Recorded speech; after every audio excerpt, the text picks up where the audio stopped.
오늘부터 매주 사도행전을 본문으로 말씀을 전하고자 합니다. 여러분, 사도행전의 별명이 있는데 무엇일까요? 바로 성령행전입니다. 예수님께서 부활 승천한 이후에 약속하신 성령을 보내주시고 교회가 비로소 시작됐습니다. 또 성령의 권능을 힘입은 제자들을 통해서 하나님 나라가 확장되는 스토리가 사도행전 가운데 기록되어 있습니다. 그래서 사도행전을 성령행전이라고 부릅니다. 우리가 왕같은 제사장으로서 이 땅을 살아가면서 꼭 알아야 할 것들이 이 책 사도행전에 담겨져 있습니다. 제일 먼저, 성령은 과연 어떻게 역사하시는가? 두 번째, 하나님은 왜 이 땅의 교회를 허락하셨는가? 세 번째, 제사장인 우리는 하나님 나라를 위해서 어떻게 살아야 하는가입니다.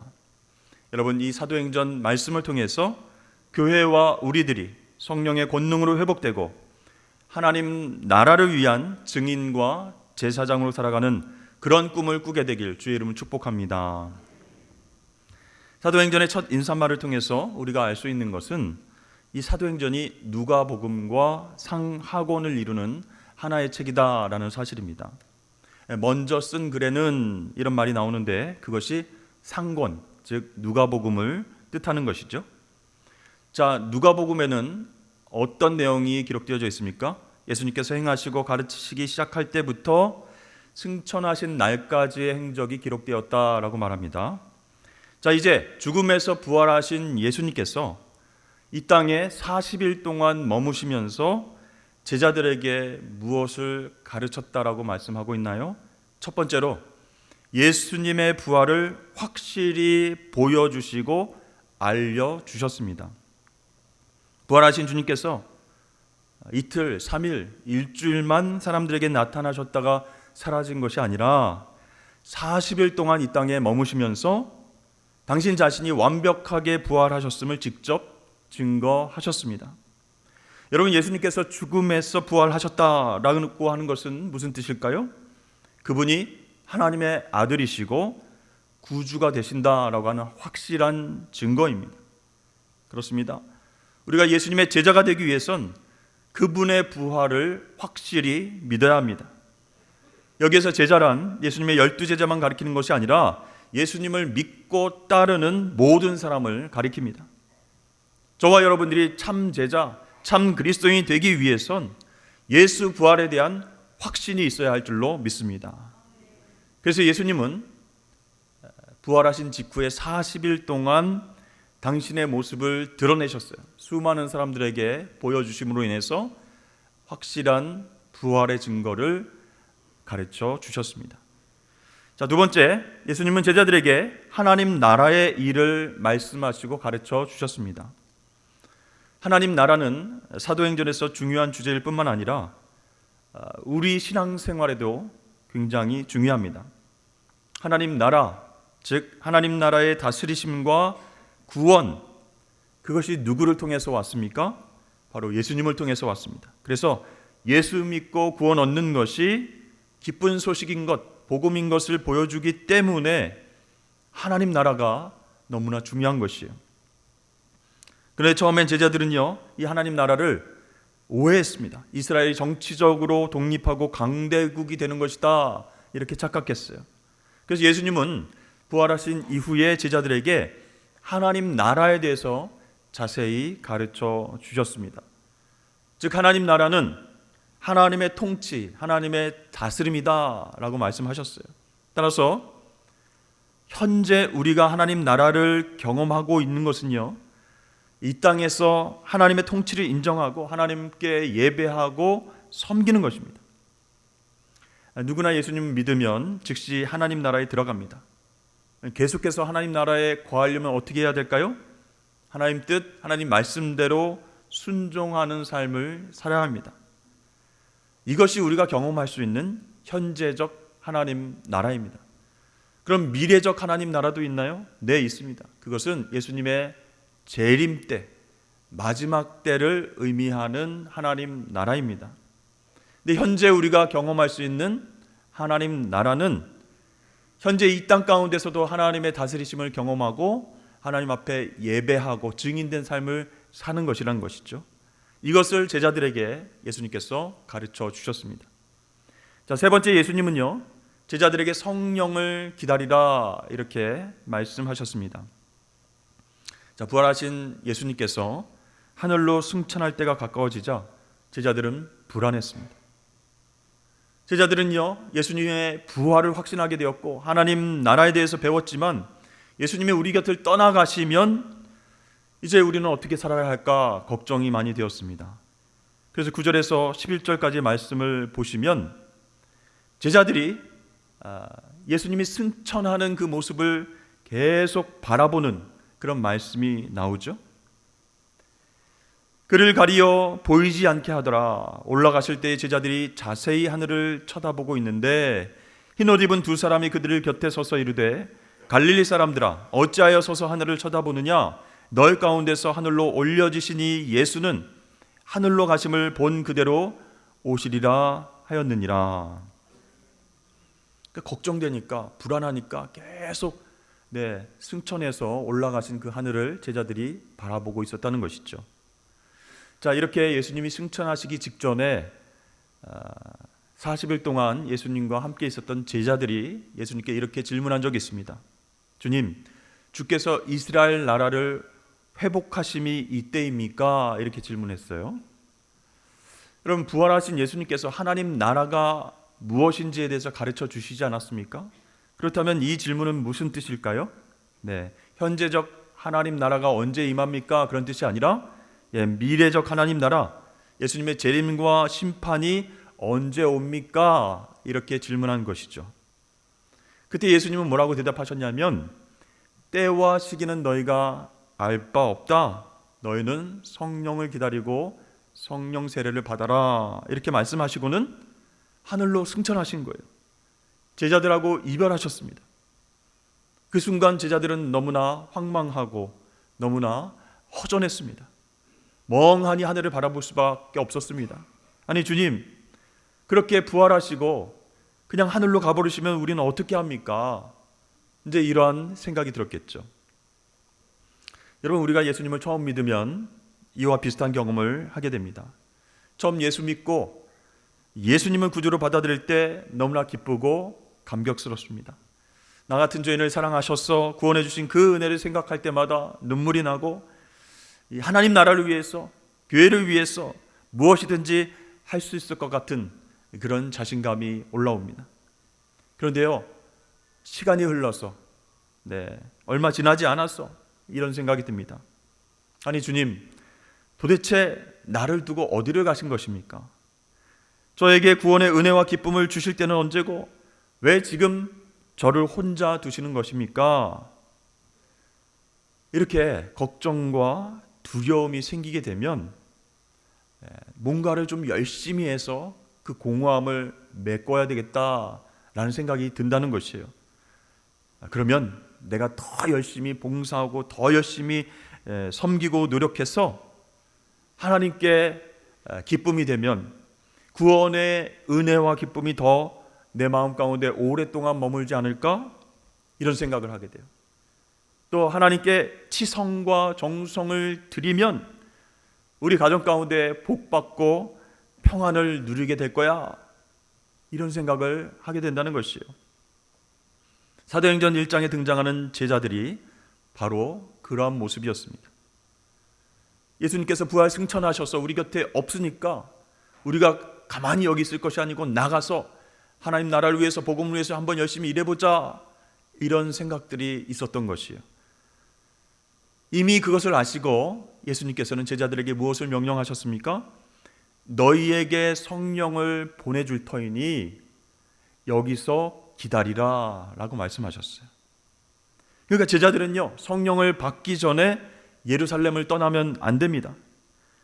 주님이 승천하신 후에도 예루살렘을 떠나지 말고 성령을 기다려야 합니다. 왜 그럴까요? 성령을 받은 이후에야 제자들이 담대하게 그 성령의 권능을 갖고 온 세상 가운데 복음을 전하게 될 것이기 때문입니다.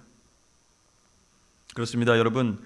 아무리 예수님의 부활을 확신하고 하나님 나라에 대해서 많이 안다고 할지라도 성령의 도우심이 없으면 우리는 바른 신앙생활을 할 수가 없습니다.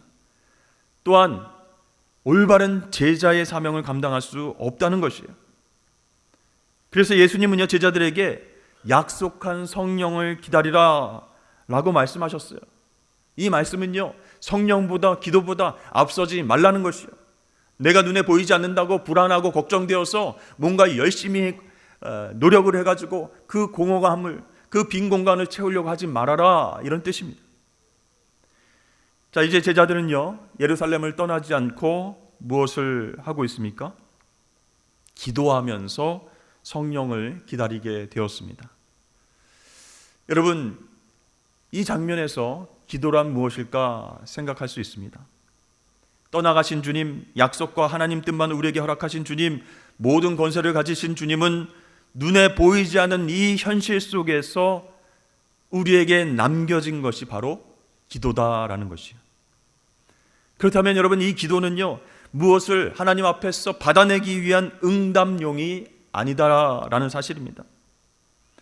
여러분, 제자들이 모여서 기도하기 시작한 것은요, 예수님의 약속이 성취되기까지, 곧 보내주겠다 약속하신 성령이 오실 때까지 그 하나님의 때를 기다리는 영적 준비였습니다. 따라서 우리의 기도도 무엇을 하나님 앞에 받아내기 위한 목적이 되어서는 안 된다는 것이에요. 하나님께서 우리에게 꼭 필요한 것을 허락하실 텐데 그 은혜와 축복의 때를 잠잠히 기다리면서 영적으로 준비하는 기간이 바로 우리의 기도 시간이 되어야 할 줄로 믿습니다. 그럴 때 내 능력과 내 지혜와 내 힘으로 하나님 나라를 위해서 내가 헌신할 수 있어 라고 하는 교만을 내려놓게 된다라는 사실이에요. 그러니까 오직 성령께서 주신 권능으로만, 성령이 도와주신 도우심으로만 하나님의 역사가 이루어진다라는 것을 알게 하시려고 주님께서 기다리라, 기도하라 하실 때가 있습니다. 여러분, 공생의 기간 동안 예수님이 제자들과 함께 계실 동안에는 어떻게 하셨죠? 예수님이 제자들을 직접 파송하시면서 당신의 권능, 당신의 능력을 위임하셨습니다. 그래서 제자들이 귀신을 내쫓고 병을 고칠 수 있는 그런 권능을 허락하셔서 하나님 나라 회복을 제자들이 퍼져나가서 경험할 수 있도록 하셨어요. 근데 이제 예수님 안 계시잖아요. 부활 승천하셔서 하늘로 올라가셨잖아요. 그 예수님께서 약속하신 성령을 기다리고 성령으로 세례를 받으라 라고 명령하신 이유는 이제 성령이 나 대신 너희를 파송할 거다, 권능을 위임하고 하나님 나라 회복을 위해서 성령께서 함께 하실 것이다, 이렇게 약속하신 거예요. 여러분, 성령은 생명의 영이고 예수의 영이고 보혜사인 줄로 믿습니다. 그래서 이 성령께서 제자들과 권능으로 함께 하실 때 영원히 살아나는 역사가 일어납니다. 귀신이 쫓겨나고 안증뱅이가 일어나고 놀라운 기적으로 많은 사람들이 회복되는 역사가 일어납니다. 또 예수님께서 평소에 말씀하셨던 것들을 성령께서 생각나게 하시고 기억나게 하시고 그 말씀에만 순종하게 하십니다. 그래서 여러분, 성령이요, 험한 세상에서 진리의 길로, 생명의 길로 우리를 인도하시고 가르쳐 주시고 보호해 주시는 역할을 하시는 분이세요. 따라서 예수님은 두려움과 걱정 속에 거한 제자들에게 성령을 기다리며 기도하라 라고 말씀을 하신 것입니다. 사랑하는 성도 여러분, 여러분들의 삶 가운데서 성령 충만이 함께하기를 주의 이름을 축원합니다. 생명의 영, 예수의 영, 보혜사이신 성령께서 나의 주인이 되실 때 우리는 두려워하지 않고 하나님의 통치가 우리 삶 가운데에 임하게 됨을 경험하게 된다는 것이에요. 그 성령의 권능으로만 증인된 삶을 살아갈 수 있다는 것이에요. 여러분, 세상은 늘 우리에게 말합니다. 이거 없으면 안 돼. 이것이 가장 소중한 가치야. 계속 우리에게 외치고 강조하고 반복합니다. 그러면 어떤 생각이 들까요? 나 그거 없는데, 나 그거 추구해야 되는데, 나도 그래야 되지 않을까? 두려움이 오는 거예요. 흔들리는 거예요. 그러나 성령 충만하면요, 그러한 세상의 소리에 귀 기울이지 아니하고 올곧이 예수의 제자의 길로 나아갈 수 있게 도와주십니다. 그래서 우리에게 성령 충만이 필요한 거예요. 사실 우리 그리스도인들은요, 세상을 살아가면서 협박을 많이 받고 살아갑니다. 여러분, 지난 한 주 동안도 협박 많이 받으셨죠? 너 그렇게 살면 죽어. 너 약함과 약점들 그대로 두고 업그레이드 하지 않으면 너 이 세상에서 도태돼 죽어. 너의 행복과 만족을 위해서 소유하고 쌓아두지 않으면 너는 끝장이야. 이런 협박을 종종 듣게 됩니다. 근데 여러분, 이러한 세상의 협박 속에서 우리는 성령의 음성을 들어야 됩니다. 너는 예수 생명으로 이길 수 있어. 약할 때 강함 주시는 그 은혜가 너를 살릴 거야. 걱정하지 마. 두려워하지 마. 자기 우상을 내려놓고 예수님이 왕이 되시면 너는 승리할 수 있어. 이러한 성령의 음성을 듣는 저와 여러분 되시길 축복합니다. 여러분, 우리가 세상에서 예수 믿고 이길 수 있다라고 하는 말은요, 이 세상이 요구하는 정치, 경제, 여러 가지 힘을 갖게 된다, 그런 뜻이 아닙니다. 죽음을 이기고 부활하신 예수의 영 성령이 우리와 함께 하시니까 세상 속에서도 하나님 나라, 하나님 뜻을 위해서 살 수 있다, 그런 뜻이에요. 예를 들어서 우리가 어떤 세상의 상황과 소리에 주눅들고 힘들어합니까? 저출산이래. 부산은 노인과 바다와 아무것도 남는 게 없대. 정치 경제가 혼란해서 대한민국 곧 망할 것 같대. 이제 노후 자금도 없는데 불안한 내 미래 누가 책임질 거야? 이런 세상의 소리와 협박 가운데에 우리는 이렇게 기도할 수 있어요. 주님, 왜 내 곁에 안 계십니까?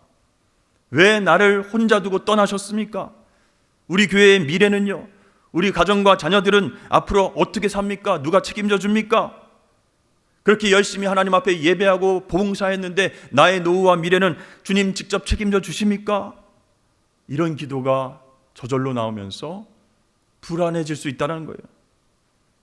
그러나 여러분, 우리가 성령 충만하면, 성령의 지배함을 받고 그분의 권능으로 온전히 살아가게 되면요, 완전히 생각이 바뀌게 됩니다. 아, 미래의 하나님 나라가 다가오고 있구나. 주님의 재림과 심판이 얼마 남지 않았구나. 이 마지막 때에 나는 어떻게 살아가야 할까?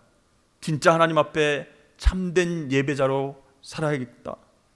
한 영혼이라도 주님께로 인도하는 그 전도 사명을 감당해야 겠다라고 하면서 영적인 안목으로 세상을 바라보게 된다라는 것이죠.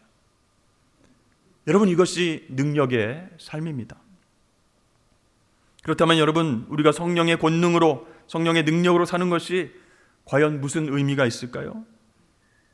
예수님께서 부활하신 이후에 우리가 원하는 환경과 조건을 다 만들어주시지 않고 떠나버리셨어요.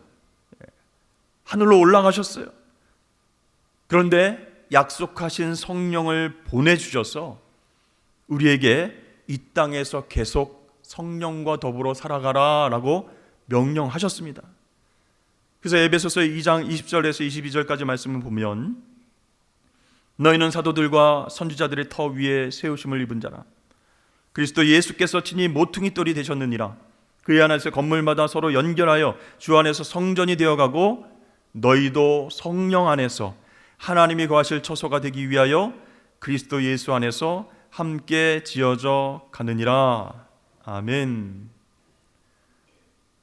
이 세상 가운데, 험한 세상 가운데 성령의 권능으로 살아간 그 의미가 무엇인가? 성령 안에서, 예수 그리스도 안에서 함께 지어져 간다라는 것입니다. 자, 제자들은요, 예수님의 부활로 인해서 예수님이 누구신지를 확실히 알게 됐어요. 그래서 예수님께서 부탁하시고 명령하신 그 복음을 예루살렘과 사마리아와 땅끝까지 전하는 그 귀한 사명을 전달받았습니다. 여러분, 우리 먼저 믿은 사람들이 복음을 전하는 것 물론 중요하고 꼭 해야 되는 일이지만 우리가 전해서 구원이 성립되는 것이 아니라 사실은 구원은 이미 십자가 위에서 성립이 되었습니다. 다시 말해서 우리가 사람들을 붙잡고 예수 믿으라고 강요하면 복음이 증거되는 것이 아니라는 사실이에요. 그럼 어떻게 이 사명을 감당하라는 얘기입니까? 땅끝까지 가서라도 우리를 둘러싼 모든 환경과 사회 속에서 성령과 더불어 사는 것, 그것이 증인된 삶이라는 것이에요. 예를 들어서 아직 이 세상을 전부로 아는 사람들 앞에서 부활 생명을 가진 사람은 무엇이 다른가? 또 삶을 어떻게 이해하며 바라보는가? 무엇을 목적으로 살아가는가를 내 삶을 통해서 보여주면서 살아가는 것,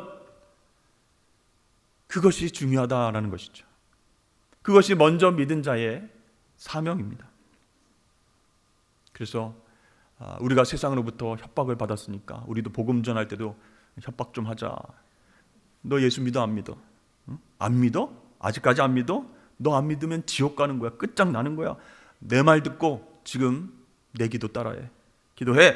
그리고 잔소하지 말고 다음 주일 산성교회로 나와. 여러분, 이렇게 하는 것이 우리의 책임과 사명이 아니라는 것이에요. 고난과 아픔의 인생 가운데에서 제사장처럼 구별되게 사는 것이 더 중요합니다.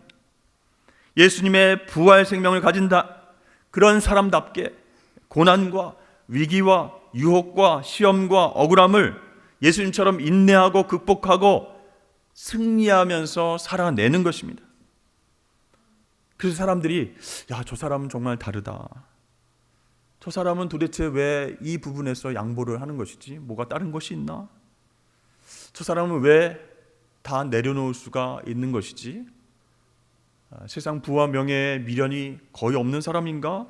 라고 생각하게끔 하는 것, 그것이 제자의 삶이고 제사장의 삶이고 소금과 빛의 사명을 감당하는 그런 성령 충만한 삶인 줄로 여러분 믿으시길 바랍니다.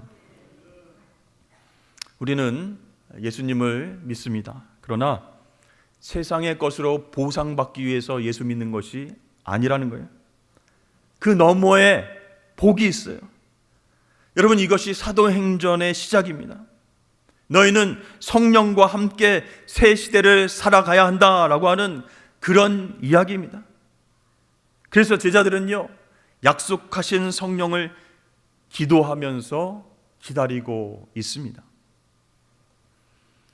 여러분은 요즘 무엇을 기다리고 기도하고 계십니까? 성령께서 내 삶의 주인 되셔서 권능을 받고 참된 예배자로, 참된 증인으로 살아가길 기대하면서 기도하고 계십니까? 아니면 정말 이기적인 행복과 부와 명예를 얻기 위해서 성령님 좀 도와주시죠, 힘써 주시죠, 그걸 기대하고 기도하십니까? 예수님께서 하늘로 올라가셨습니다. 부활하신 예수님이 제자들 자신들을 남겨두고 올라가시는 것을 바라보면서 솔직히 제자들은 힘이 빠졌습니다. 공허했습니다. 걱정과 두려움이 앞섰습니다. 그때 그들에게 하늘의 소리가 이렇게 들립니다. 너희가 보고 있는 이 예수는 올라가심을 본대로 다시 내려오실 것이다.